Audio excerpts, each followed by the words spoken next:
Welcome to Bigfoot Odyssey story time. I've been doing these stories for about a week now. I enjoy it for one, and I know for some it's a bit of an escape for trying times. I think this is going to be a staple on the channel now, but I want to make them the way you want to hear them. So any suggestions or tips you have to offer, I do greatly appreciate it. This first story is titled Screamer Terrifies Ranchers. It's set in Yavapai County, Arizona.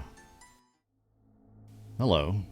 I'm writing to you because of some strange goings on about the place I own here in Prescott, Yavapai County, Arizona. We have the remnants of what used to be a working ranch from years ago.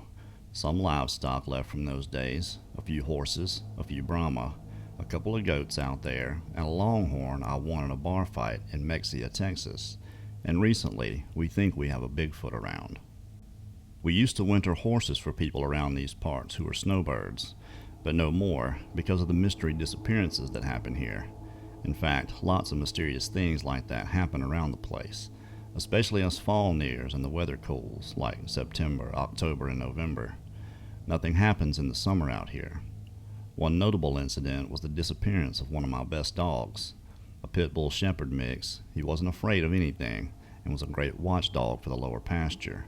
He guarded the grazing stock and 2 sheep we used to have and the goats from local mountain lions and bobcats.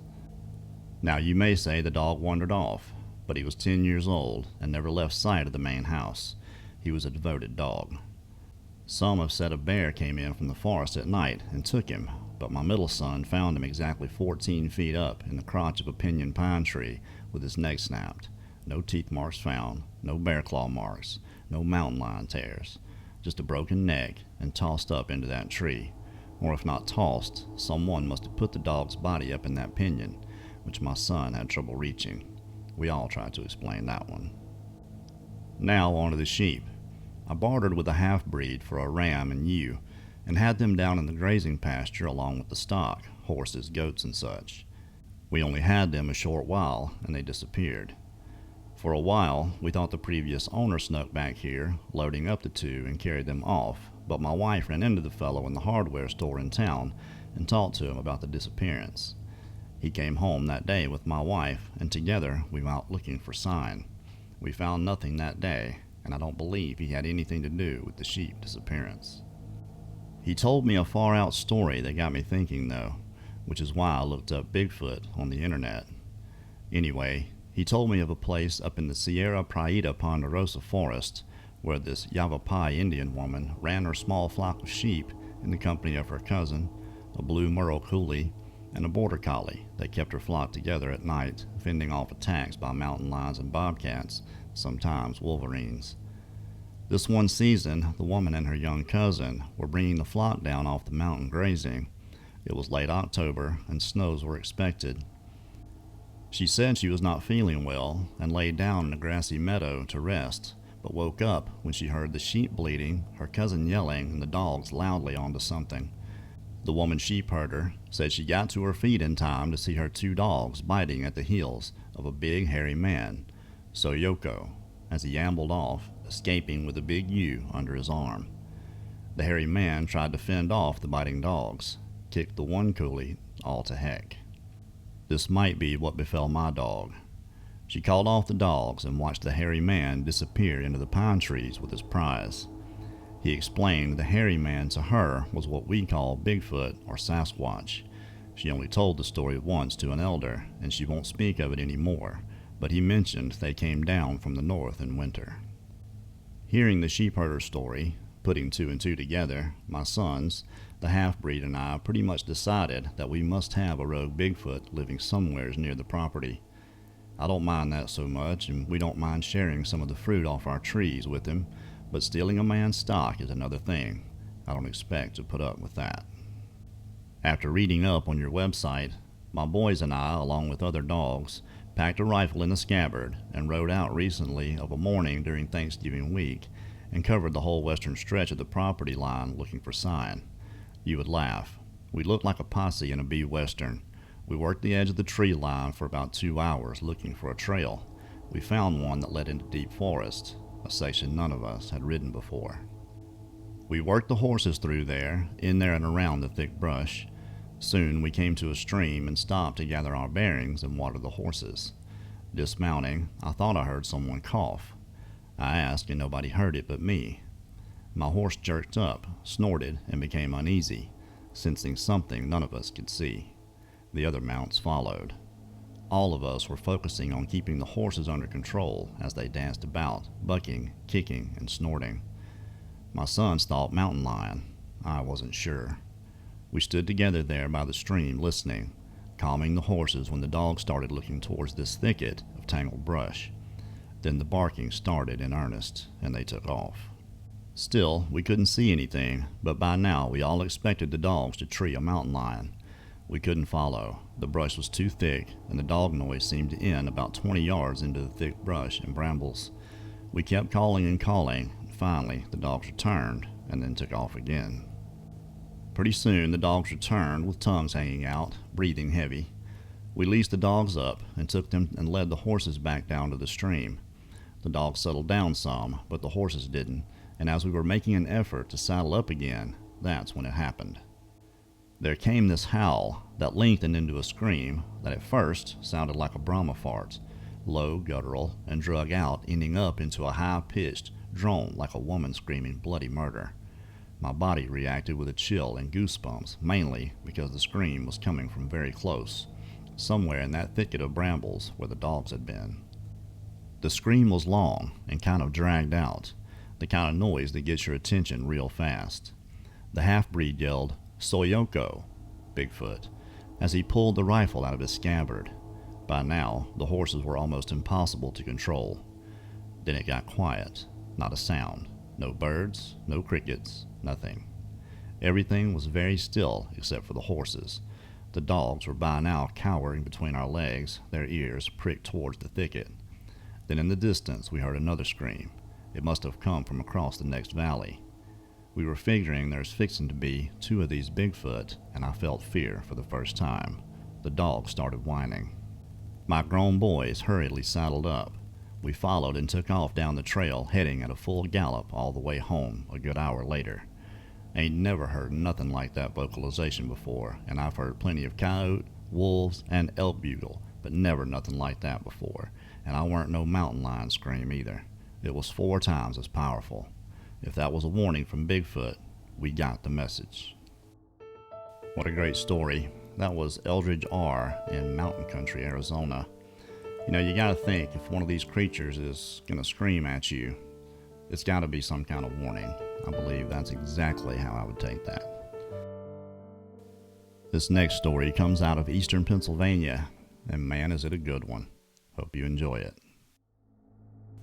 My name is Tyler. I live in a small town in eastern Pennsylvania. When we were kids, my younger brother Alex and I would play games around the house at night in the summer. Sometimes other neighborhood kids would come over, and we'd all have one big game of hide and seek or freeze tag or whatever we could come up with. This is what kids did back in the 80s. Our house was at the end of the block. We had a big field for a backyard and the woods just beyond that for our playground. I was 12, going on 13, in July of 1988. My brother Alex was 11, and 5 of our friends were out playing games in the moonlight. It was around 8 o'clock, I'd guess, when the next game we decided to play was hide and seek. The moon was coming up, and a perfect warm summer night was upon us. The field was dotted with bushes and small trees that gave us plenty of places to hide, so we made our boundaries, and I was it. There was a big maple tree in the backyard. That was home base, and where I would begin my count to 50 while the others took off to hide.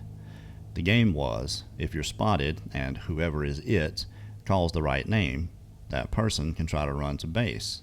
If they're caught, they're it. I faced the big maple, hid my eyes in my forearm, and started my count. Everyone else scattered. You could always tell what direction some were going by the laughing and giggling going on as they took off to hide. I reached my 50 count, and it was on.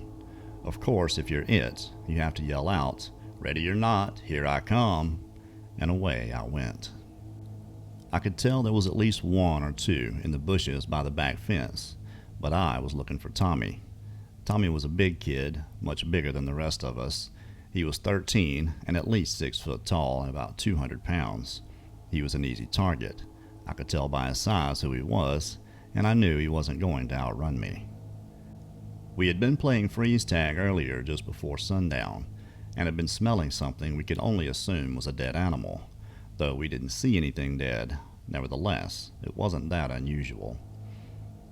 As I started off on my search, I could see someone crouching down on the back edge of the field by a gallberry bush. It was without a doubt Tommy. I pretended I didn't see him and just kind of jogged over in that direction without letting on. I was about 150 feet from him when I made my move. The rule was, when someone is running for you, they call out a name. If that's you, you have to run for home base, but you can't run till you're seen. If it's not you, you're safe from being it for that round. I got ready and cut fast toward him and yelled, "Tommy," but he didn't move.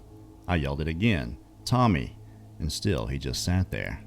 At this point, I'm at full speed, and if he's not even going to try to run, this is going to be an easy tag. As I got closer, within 50 feet, I began to slow down, all the while saying, "It's over, Tommy, I got you." I could hear the others laughing all around. I'd guess I was at a slow trot when I got within about 20 feet of him, and then he stood up. The bright moonlight shone on this figure, and I could tell right away it clearly wasn't Tommy. When this thing stood up, it was as wide as my front door and towered over the 6-foot gallberry bush it was squatted by. I froze in place. It was like time had stopped in that moment. My brain knew something was wrong before my body could react. By the time I got myself turned to run back toward the house, this thing was on the move, heading for the woods parallel to me, moving from my right to left. Then it made a noise I will remember for the rest of my life. It sounded like a horse when they blow, only much deeper and with power, but this was no horse. It was a man, a very large man. He was at least 8 feet tall and moved very fast. I began to scream and yell to the guys as I was running, "Run! Run!" That's when 2 of the others saw it, but by then they had just seen it as it was heading into the woods. Everyone was in a panic, yelling and running into my kitchen. My parents came rushing in from the living room to see what was wrong. "Is someone hurt?" my dad asked. "No, sir. We saw a Bigfoot." Immediately, a puzzled look came over his face. "It went into the corner of the woods," I said. He thought for a second that we were playing some prank, but could soon see by the terror on our faces that we were not joking. We told him what 3 of us had seen. My friends Jordan and Will were both crying. My dad grabbed his shotgun and a flashlight and headed out the kitchen door to take a look. We were pleading with him not to go. My mom, along with 7 of us, watched from the kitchen window as he perused the area for a minute, then came back in. "Are you sure it wasn't a bear or something?" my dad asked.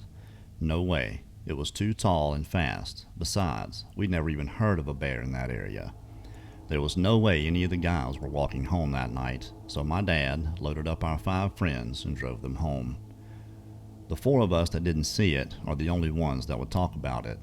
It became quite a story around our small community. Several other sightings happened around that area for years after. Some large footprints were found, and some teenagers took dogs out looking for it, but never saw anything. I know what I saw that night was a Sasquatch, and to this day, I get a creepy feeling when I'm outside on moonlit nights. Wow, 2 more fantastic stories.